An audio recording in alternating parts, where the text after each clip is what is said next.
Hey, Channel Islands Harbor. Welcome back to the Harbor Pod, your weekly updates straight from our home. Glad you're with us again.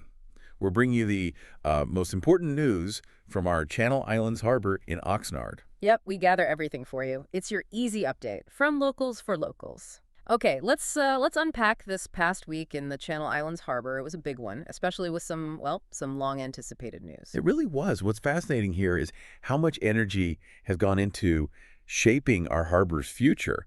And we saw a significant milestone reached, a really big one. You're talking, of course, about the Carl's Village project, the big news. On Thursday, August 14th, the California Coastal Commission gave the green light. Finally. This is huge. Absolutely huge, yeah. This approval is, it's a pivotal moment. It's set to transform the aging Fisherman's Wharf property into something really vibrant, family-friendly. A destination. Exactly. We're talking about a village model attraction, blending like playful design with nautical features that truly reflect our harbor's coastal identity. Okay, so a village model. What does that actually mean on the ground? What will it look like? Well, the plan includes a market-style building, various restaurants, different kinds of family entertainment areas, a cafe, a bakery, and recreational amenities, too. It's all meant to celebrate our region's maritime and agricultural culture. So more than just buildings. Right, more than just shops. It sounds like a real experience. That's the idea. And the impact. What's the timeline now that this hurdle is cleared? I know people have been waiting. Yeah, definitely. So this means the developer can now actually seek building permits from the city of Oxnard.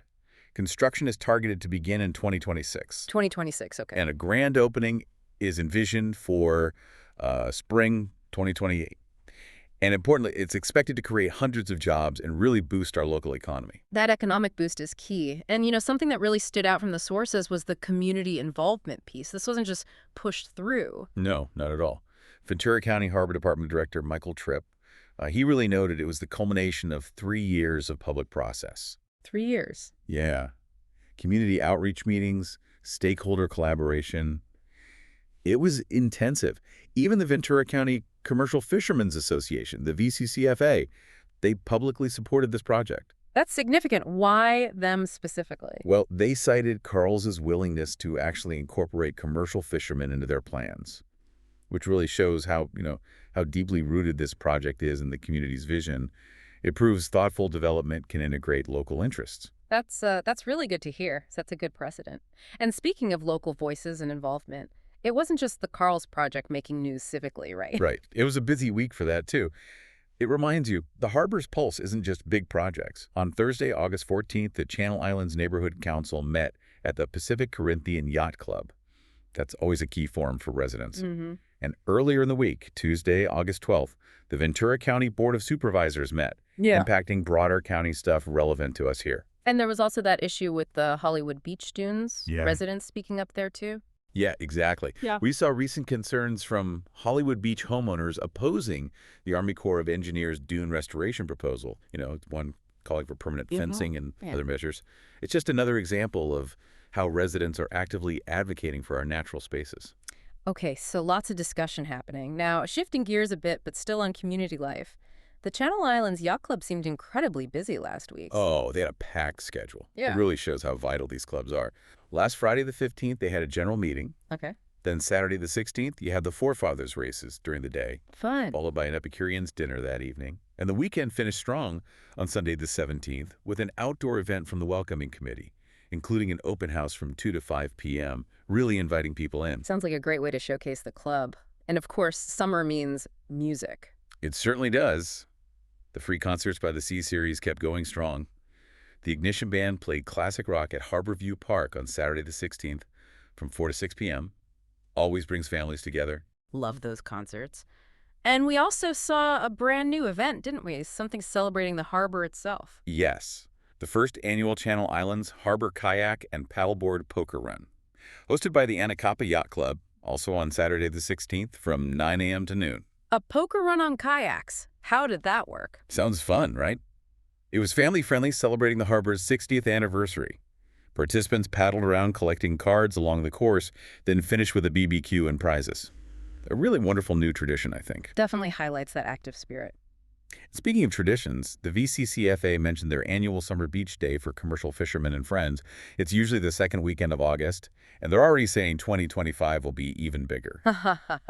Good for them. Great way to build community. All right, so that was looking back. Now let's look ahead to what's happening this week, starting today, August 18th through the 24th.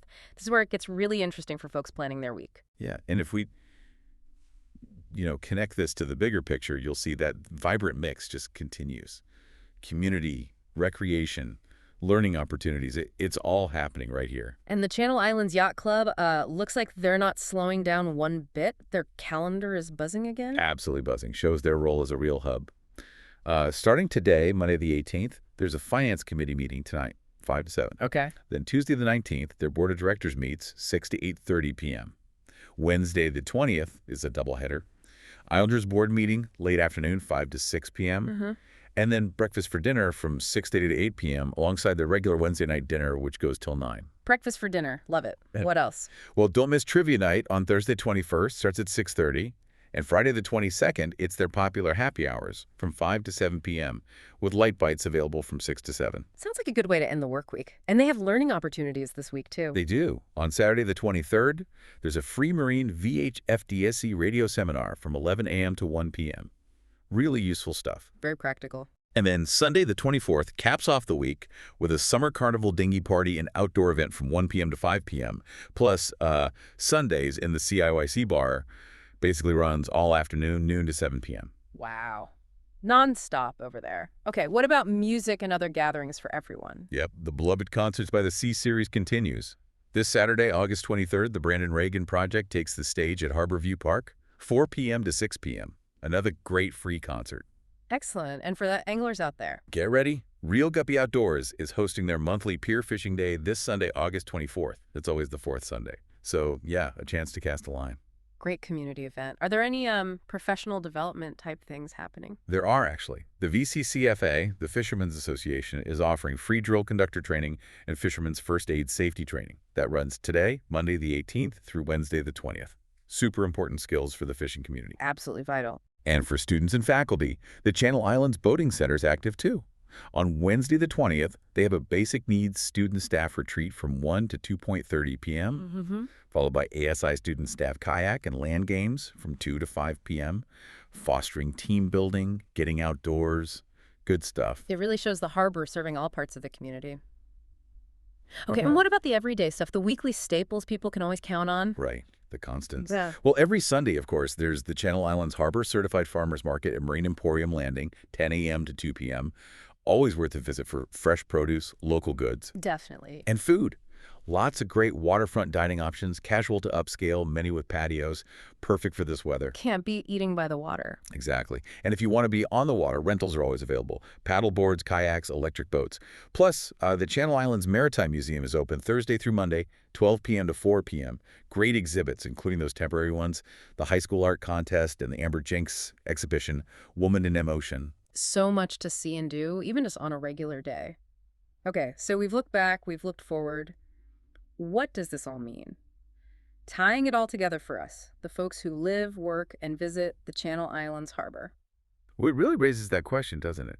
How do all these pieces, the big projects, the club meetings, the concerts, how do they weave together to define the harbor's character? Yeah, what's the takeaway? I think what we're seeing is this really dynamic blend. There's ambitious progress, like the Carl's Project, promising growth and new attractions. Yeah. But there's also this incredibly vibrant community spirit, and a deep, deep appreciation for our maritime heritage. It really feels like it. From the Carl's development down to the kayak poker run, it feels like a place that's constantly active. It is. It's more than just a location. It's a living hub. You have the rhythm of the local clubs, the excitement of public events like the concerts. Yeah. It all feeds into it. And that emphasis on family-friendly things like the concerts, the kayak run, the potential of Carl's Village, that seems really strong too. Makes it welcoming.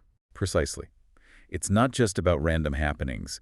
It feels like a collective effort to enhance public enjoyment, make the harbor accessible, keep it lively.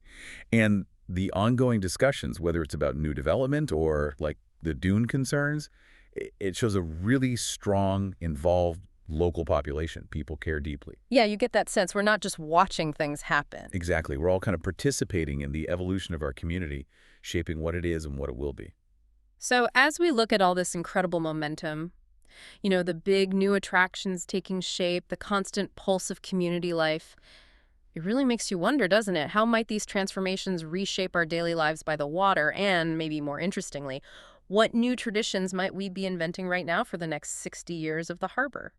That wraps up another deep dive into the Channel Islands harbor. Yeah, we hope you feel a bit more informed and definitely more connected to our incredible community here in Oxnard. Until next week for another harbor update, remember to keep your sails trimmed and your spirits high.